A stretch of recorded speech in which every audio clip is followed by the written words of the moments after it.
आयात सकीना दिल और दिमाग के सुकून के लिए एक मरतबा पढ़कर दम करे, या फिर आप इसको याद करके बार बार पढ़ते रहा करें। इंशाअल्लाह अल्लाह सुब्हानहू व तआला के फजल करम से आपको बहुत ही जबरदस्त रिजल्ट मिलेगा।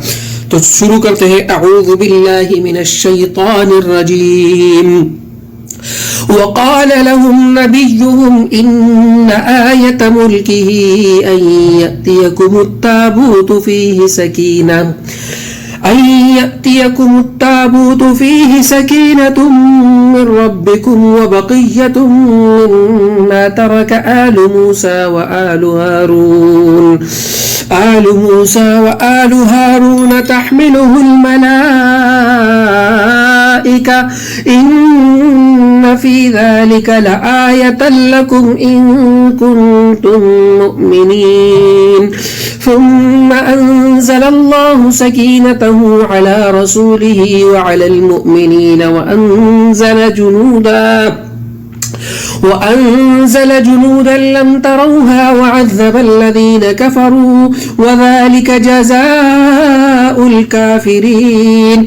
فأنزل الله سكينته عليه وأيده بجنود لم تروها وجعل كلمة الذين كفروا السفلى وكلمة الله هي العليا والله عزيز حكيم.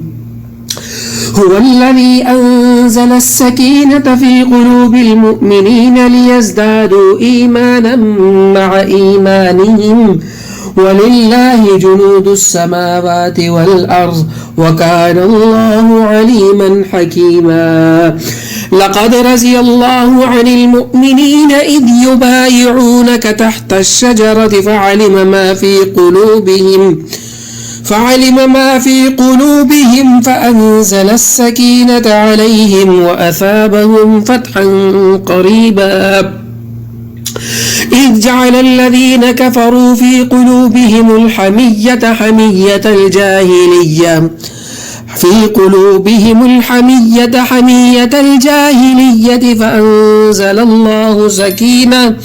فأنزل الله سكينته على رسوله